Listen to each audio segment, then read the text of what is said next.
Twitter and Hack the Box. Today, I was asked to perform a walkthrough of one of my Hack the Box challenges. So I decided to do one on Mantis. Mantis was my very first box I submitted to Hack the Box. And it was also the first box that was built on Active Directory.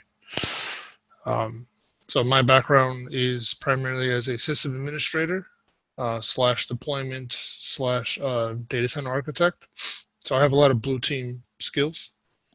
I'm now a pen tester, and I've, because of my blue team skills, acquiring the red team skills was fairly simple. And then I started to build these boxes just for fun. I also build Pro Labs. I'm not sure if you guys have heard about it or not, but I built cybernetics. It's the same concept as this, based on Active Directory. All right, cool. So let's get into it.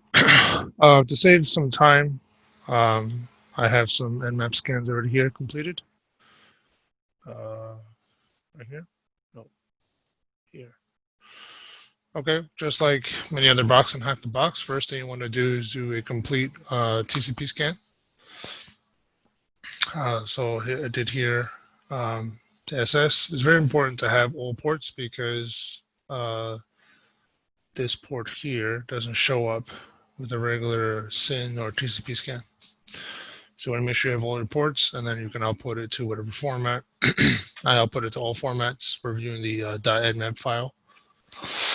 Okay, so right off the bat, we know that DNS is installed, and then port 88 is Kerberos generally.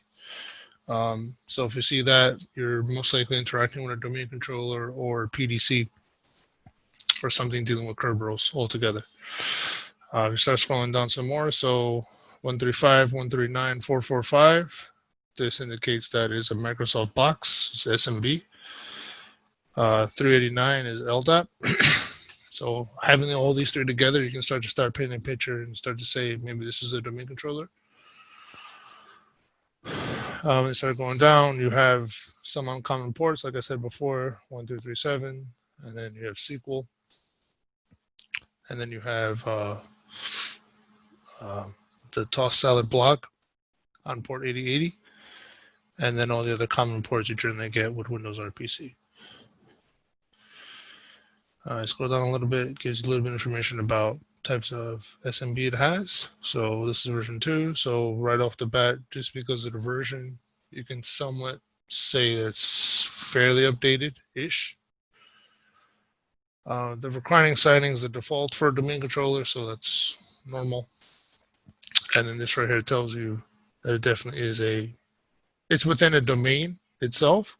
You're not really sure if it's a domain controller, but again, like I said, because it has port 88, 389, things of that nature, you're going to assume that it's a domain controller. All right, cool. So right off the bat, we have 8080, which is a web port, and potentially this. So first thing you do is open up your browser, start to browse these pages, and you can see here this is a blog. It's built on Orchard. And then the other one just leads to a blank default IIS page. So the first thing I do here is load up GoBuster, dir search, or any other directory brute forcing application you guys like to use. And the objective there is to find as many paths as possible, whether it be files, folders, etc. And to save everyone the time, I already did this with GoBuster. So here's the URL. So we're using port 1337. This word list is from SecLists. There's 25, and then show output. So here it is. So we have a 301 on secure notes. Copy. If you guys have questions along the way, feel free to stop me and ask questions. All right, so here we go. So we're in the secure notes folder, well, directory, sorry. And you see that there is 2 files here, web.config, which leads to a 404. So the permissions here are set to their defaults. So then you check this one and you get content. So looks like some instructions left by your developer. So they downloaded Orchard, downloaded SQL 2014, created an IIS website, and added the block. Okay. So the one thing you also have to notice here is there's a scroll bar here. So if you keep scrolling down at the very, very bottom, you have another message. It says credentials stored in secure format. Orchard CMS admin credentials. That's in hex. And then SQL Server SA credentials file names. All right, cool. So, and then also based on the file name, right? So if you go back, this right here, that looks like base64. So the objective here is then to see if it truly is based on base64 or some other obfuscation method. So here I use CyberChef. So the first thing we do is from base64 gives us this. This looks like hex. So then we do from hex, and then here we go. So we have a password, MS SQL SA password. So based off the credentials itself, you're going to assume that these are probably credentials for the SQL Server. All right, so you can try the SA account. That won't work. So then that leads you to look for other type of accounts. So back here on the original page, it did mention something about an admin user. So we can use those credentials to log in. These credentials also lead to the admin to the Orchard block, right? So this right here, this is in hex. So we go to here from binary. I'm sorry, it's in binary format, and here's the password. So logging into the CMS is just a rabbit hole. It was put there on purpose. The objective was to have you guys waste a ton of time trying to figure out how the Orchard CMS was vulnerable. The true path is through SQL. So here I created a connection to the SQL Server using admin credentials. So edit connection. You can see here using the admin user, and the password is the MS SQL password. So this one here. All right, cool. So SQL is a lot of fun because it always leads to databases. Database leads to users, hashes, and possibly other stuff, or individual privileges and permissions, that sort of thing. So we know that Orchard CMS is installed. Typically with a CMS, there is a database associated with it. In this case, that's true. We have the Orchard DB database. So you start looking through here, and you start to explore how this thing is put together. So I just had a quick question. Okay. They have to download the dbeaver, right? It's not automatically going to be on Kali. I think it is. I don't use Kali anymore because it's just so much bloat. I'm using Ubuntu. Okay. So I had to specifically download this, but you could also use the in-packet tool of SQL MS SQL client. Yeah. Okay. I just want to make, just in case anyone else had that question, I just want to let them know. Yeah. I like to use dbeaver, especially for demonstrations like this, just to show you guys the breakdown of what is the thought process of once you get into a SQL Server, what are you looking for. Also for reporting purposes, evidence, like clients like GUIs and colorful images versus just black text. I don't know. So I use stuff like this a lot. Okay, cool. Thank you. You're welcome. So I'm sure you guys have done this plenty of times, compromising a CMS of some kind or just any web app. You're going to have a database, and database is going to have a bunch of tables. Some of it is not relevant to what we want, and others are. So my thought process here is, as soon as I log into a database, first thing I start looking for is a users table. Whether you're a user who is a secondary type of user, an admin, what. Then the next thing I look for is the roles, try to match up the roles with the name, and then I start looking for hashes. So if you start scrolling down here, everything, says roles, tags, blah, blah, blah. But then you see here it says users. So this is the only table here that says users or anything to do with users. So I'm going to start here. So we go to view table. And we can see we have the admin user here. And the password is in a hashed format. But the developer in this case forgot to hash this password. And it's in plain text. So we have James and then his password. Because the email is associated with http.local, which technically Mantis is part of the http.local domain, we can assume that James's password is probably legitimate Active Directory password. So there's several ways you can verify this. The easiest one, in my opinion, is RPC client. Well, before I do any of that, right? So you need to make sure that your host file is configured properly. So the IP address for the Mantis box is 10.10.10.52. It needs to have the entries of htb.local and mantis.htb.local. As you're going to see in a few minutes, this is going to be used for host discovery in terms of like connecting to SMB and stuff like that. But this is very, very important when you're doing Kerberos. All right, so here we go. So his password, no, his password is here. Copy.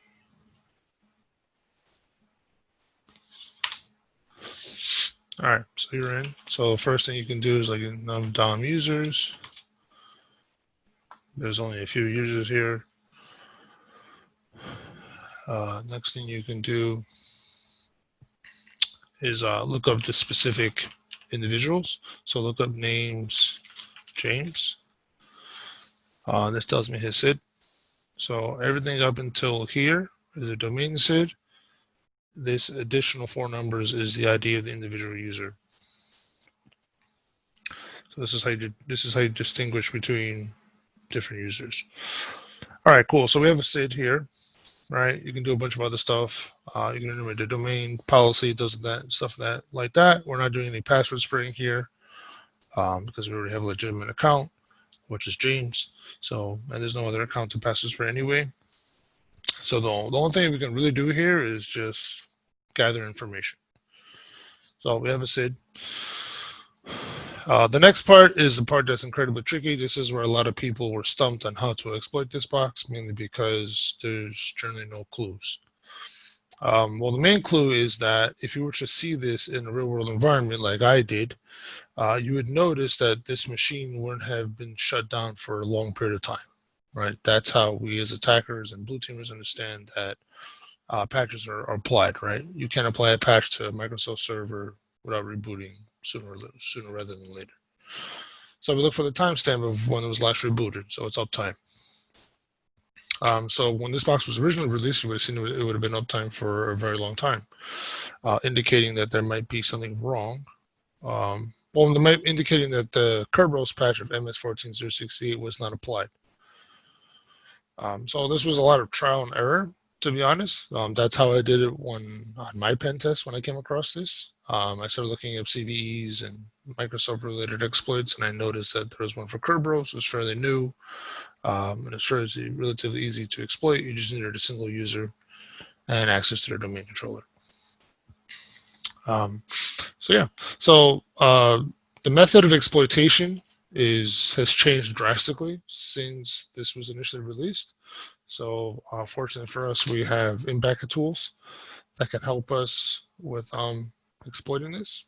And the one that's going to help us is called Golden Pack. So this is the syntax.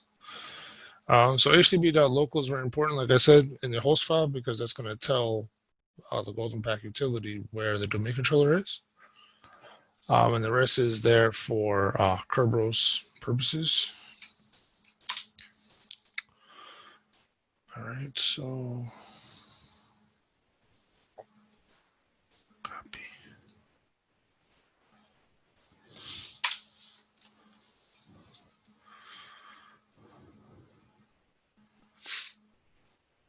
Okay. Oh, I'm actually very glad this happened. Okay, great. So you can see it's vulnerable. It's starting to attack the domain, and then it errored out with clock skew 2. Great. So this tells me that either my machine or the domain controller is ahead by more than 5 minutes.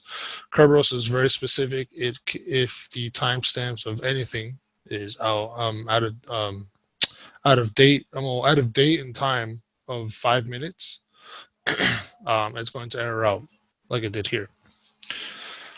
So what we can do is we can sync our time. Okay. Let's see, date 7:30.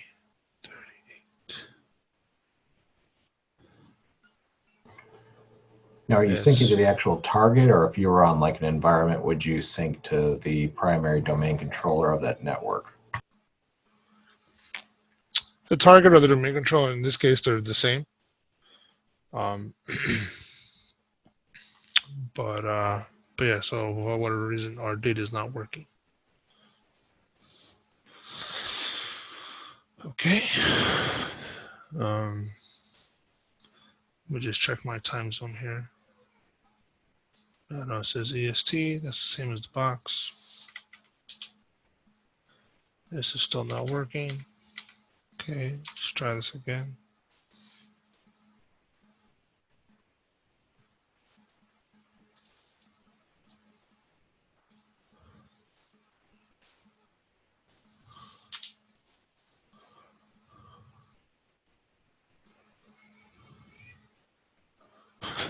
Okay. Anyone know of any other way of syncing a time with the target? So it's 6:30 EST here. Oh, hold on a second. You are right, yes. So this is way off. All right. So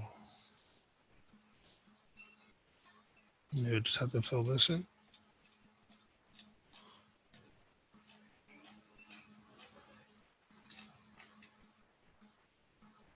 It's probably under United States.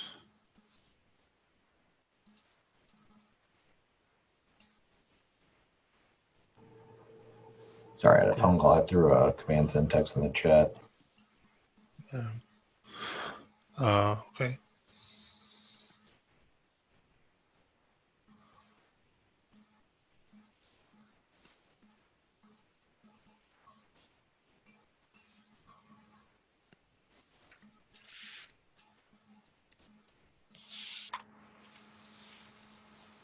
Cool.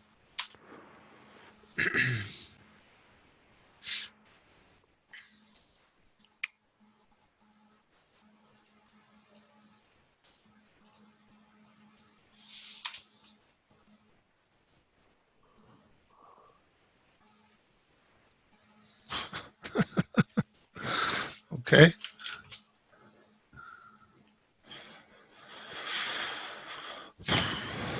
All right. I'm just going to cheat a little bit. I'm going to log into this as the administrator. I wonder if it's because it might be like in the Athens time zone, like whenever they set it up, the box, like the Well, server. this box is on the Eastern time zone. Okay. At least when I exploited this afternoon on the regular VIP access, it was set to Eastern Standard Time. Okay. All right. We can just do it this way then. Yeah. So You could check the time difference through the SMB, right? you can. Pay no attention to the man behind the curtain.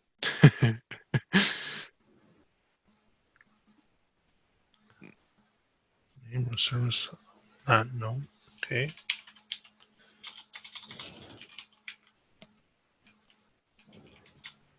It's that lock on .com.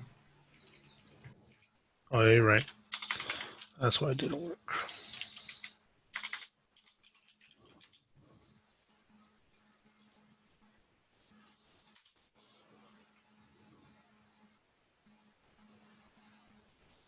Okay.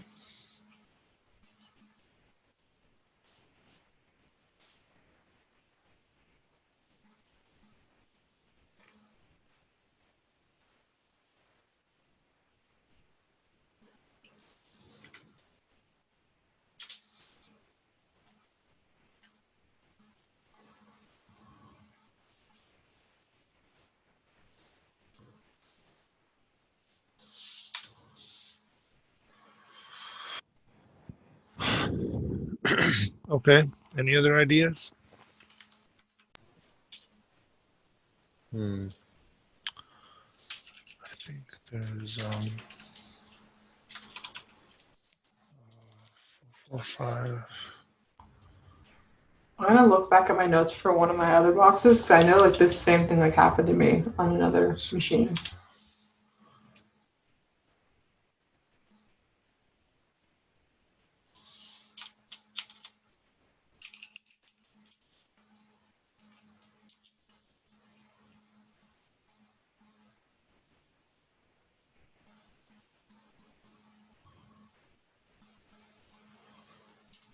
Okay, so there's a script for. That should be in SMB OS Discovery. CSC 10.10.10.52.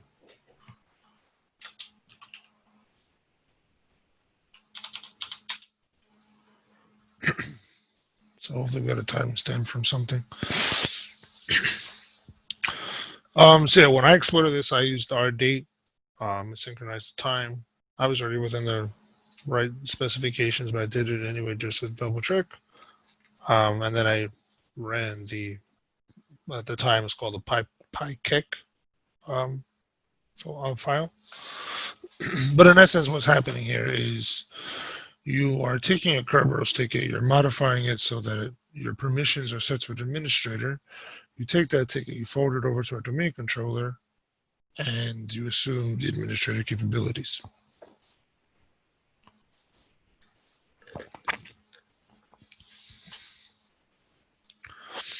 Any questions, comments, concerns? What about if you tried Ntp Date to see the date of the server? Do you know the command? It's just Ntp Date and then the host. Sorry, Ntp Date. Like date would TP. be a Oh, date. yeah. You might have to install it real quick. Okay, so it's just literally like that. Yeah. Okay, I guess so. Ntp date 10.10.10.52.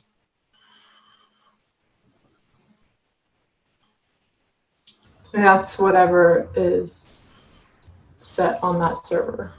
So 1837. Yes. So we're ahead. That's fine.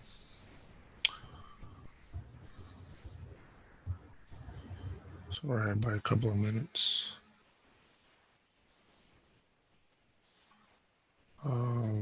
So now.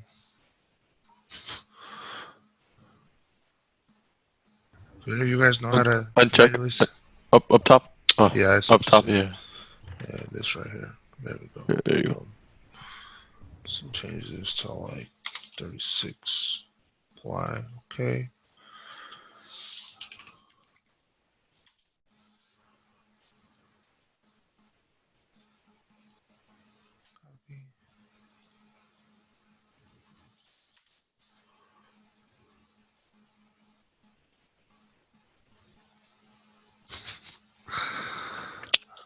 Okay. 1837. 10. I don't want to. Okay.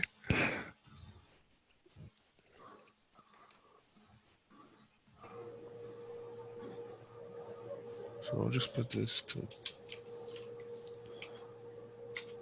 Okay. What the hell? All right. I guess we have to do it like this.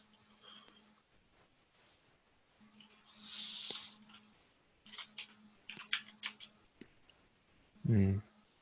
Yeah, so this looks like that's just my current time.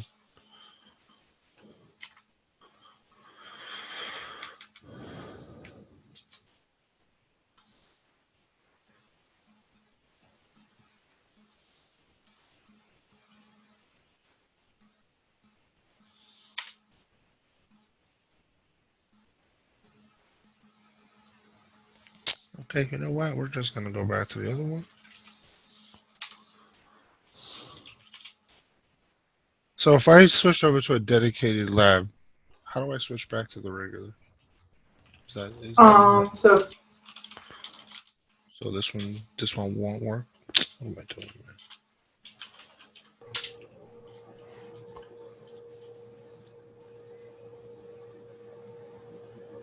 Yeah, doesn't okay. look like it completes. Okay.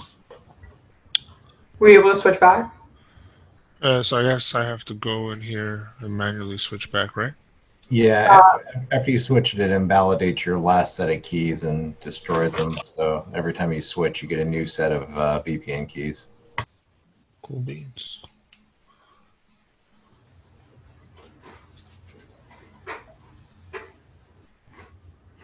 Okay. The fuck?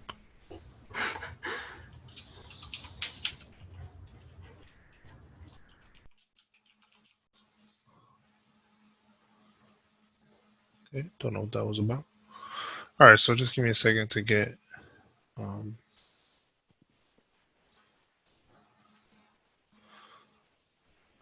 okay. So I switched, and then refresh. All right.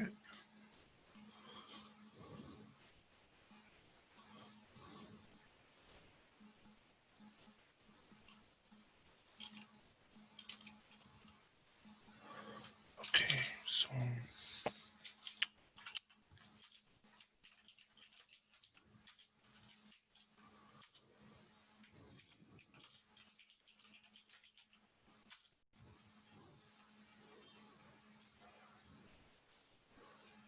Set this back to this. Okay.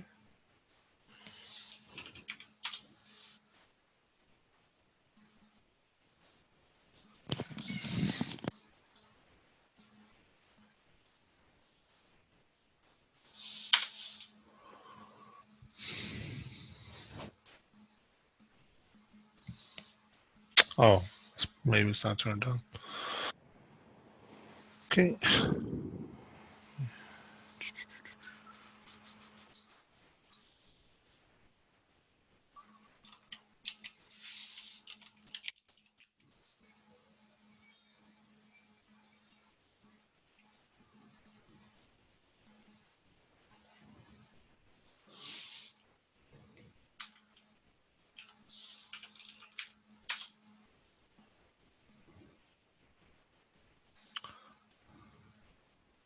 Did it show if like your connection on Hack the Box like was connected?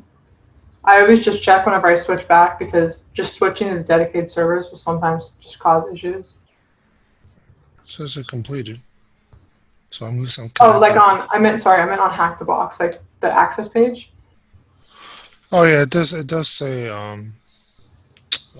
US 10, US VIP 10. There it goes. Oh, yeah, there it goes. Okay, perfect. Hopefully this works without a problem.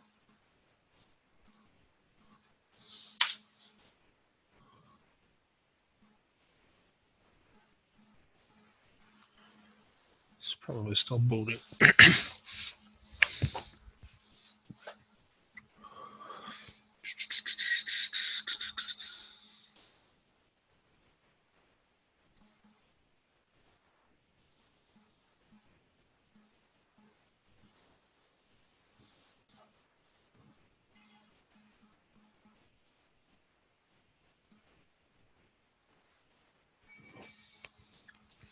There we go. So then you do who am I and your system.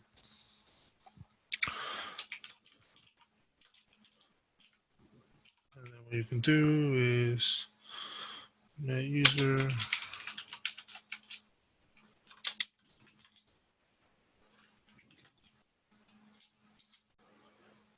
group.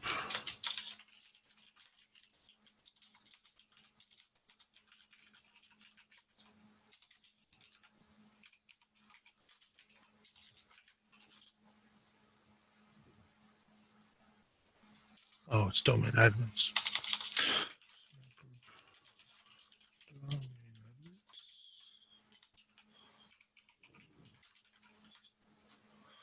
There you go. Now you're a domain admin. So when I originally built this, I built it for two paths. This one, and the second path is, say you're in a situation where you're running psexec from the in-package tool, and what you're supposed to do is type in exit. But if you just hit Control C, that leaves this service running right here. Actually, no, this right here, this service with this executable. So it's constantly running, and the permissions associated with that is rights to the admin share. So you don't even need to be a domain admin. You can just connect using psexec with regular credentials. So let's see if this will simulate that. So hit Control C, right, and then psexec.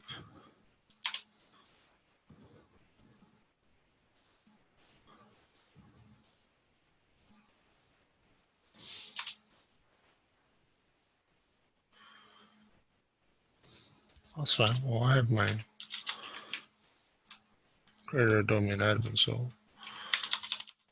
let's just try those. So welcome one, exclamation point.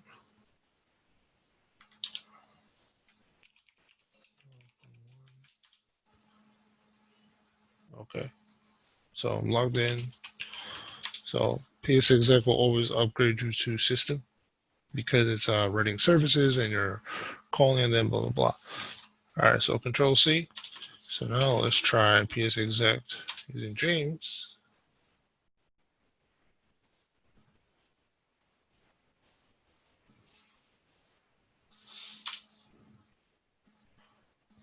Okay, I guess the guys at Impact had patched it.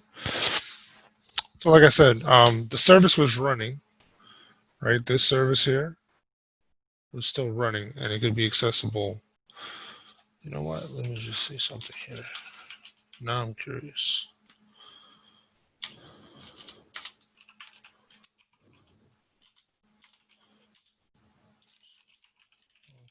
Do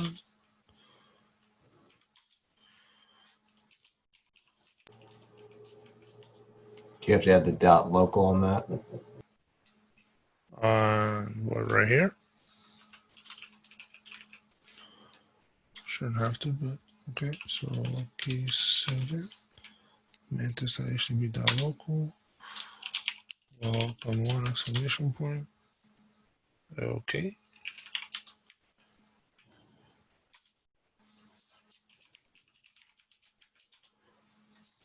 Don't know what the hell's going on, but okay. All right, so PowerShell get service. So this one is this. Let's see if this is still running on the box.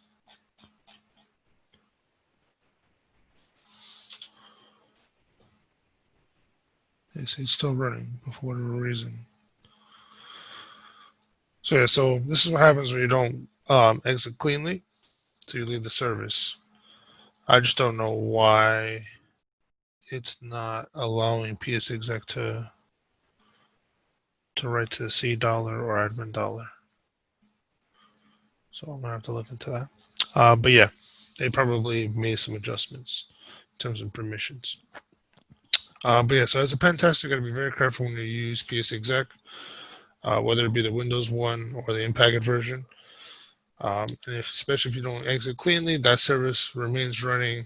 And if another attacker comes around and identifies this and can exploit it, it could potentially be game over for the client. And if they can trace that back to you, it's not going to be pretty. Is that still a current vulnerability? It's not necessarily a vulnerability, it's a misconfiguration. Well, I wouldn't say misconfiguration, it's not knowing how to cleanly exit a session. I got it. And other question.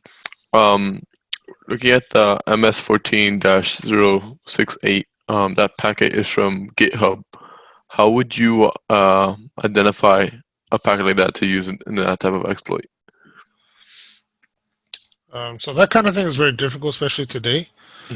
But the way I did it back then was I used I forgot the tools that I used. Just ran I'm sorry. I ran Nmap. Nmap gave me all the details SMB, and it gave me an uptime. So this uptime was like insanely long. So I was like, all right, there's probably something wrong with this domain controller. So I started to backtrace the versions, all the different exploits that were out, especially the new ones. MS14068 had just been released 2 months prior. So I was like, all right, let me just try this. So I looked up the requirements, and then bit by bit, I was getting everything I needed, and I tried it, and it worked.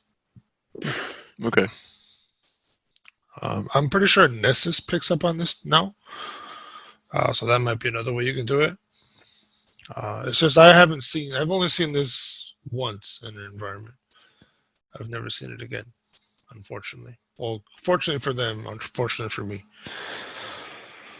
So I can't really tell you what are the best ways to go about it, but I believe Nessus picks it up. If you have this vulnerability today, they have bigger problems because MS17010 trumps this, and now the new zero logon trumps that. So they wouldn't be necessarily worried about. They had a whole rush last weekend with that one. So. Yeah, lots of Microsoft vulnerabilities to go around to give you instant shells. It goes far back as MSO8076, one of those ones. And then MS09. Yeah, so it's like every year or two, couple of years, you're always going to get some instant access exploit, and it's always going to be system just because of how the Windows operating system is built. So it's very easy to pen test a Windows environment. You just have to know the inner workings of how it all works. Once you figure that out, it's really, really easy. So that's what I was trying to demonstrate with this box. Active Directory is complex, but it's not something you can't master. And once you have a very good understanding of how it all works, hacking Active Directory, like I said, is very easy. So consider this an introductory box. Cybernetics is more of the constantly updating the threat landscape to get you guys acquainted more with recent exploitations, tools, methodologies, misconfigurations, things of that nature.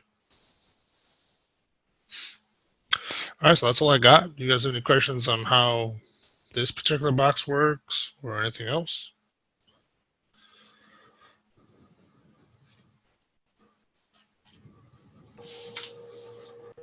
I guess I have a question I could ask for like other people as well. Do you have any other boxes that you would recommend if more like that you've made that are Active Directory related that some of the students could work on? Yeah, so you have Rabbit. That one's based off of Active Directory and Exchange. You have the one that Ben and I released. I think it's called Nizzle. But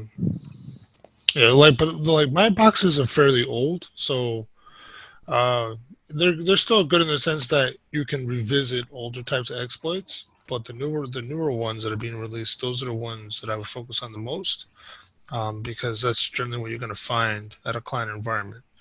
Yeah.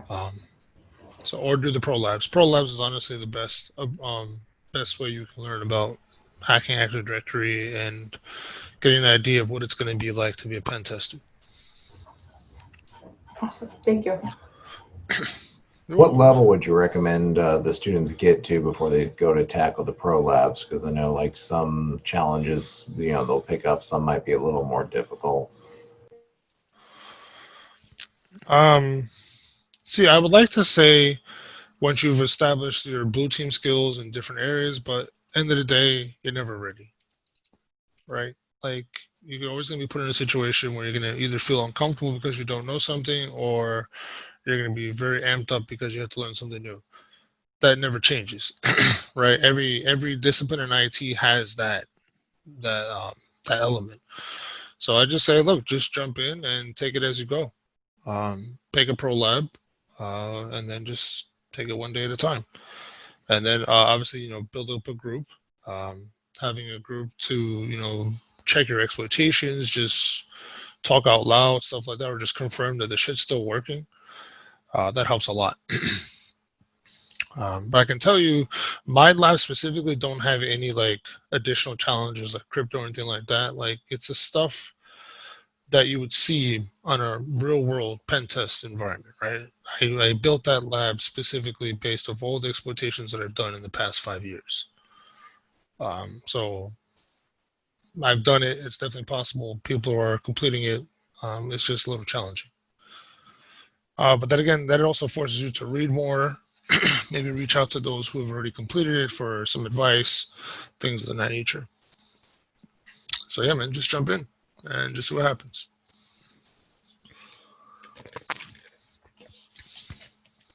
Any other questions?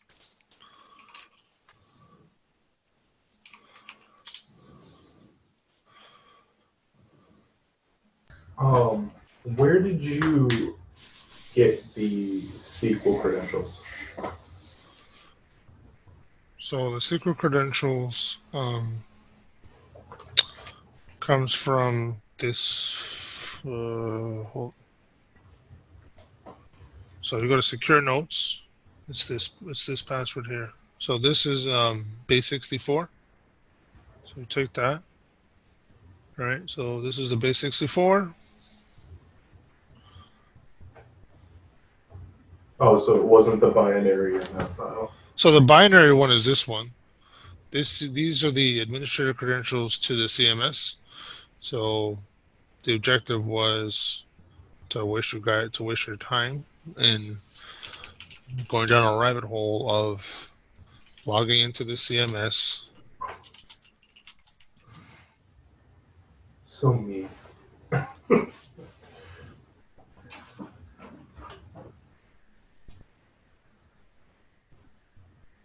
Okay. I think you still have the other one copied. Yeah, probably. So copy. Well, it's mean. Yes, I did it for a nefarious purpose. But the other reason why I did it is because even on a real pen test, you will encounter rabbit holes. So you need to tell yourself, like, if you're not getting anywhere quick, well, I wouldn't say quick, but if you're not getting anywhere at all, then maybe you should check a different approach. Same thing here, right? So you log into a CMS, this thing looks incredibly juicy, and it's probably vulnerable now, right? It's 2020, but back then, it wasn't. At least I wasn't aware of any. But yeah, it's to just demonstrate that even on a real pen test, that you can go down rabbit holes that eventually lead nowhere. So it's just identifying those and picking up on that and moving on to something else. Any other questions?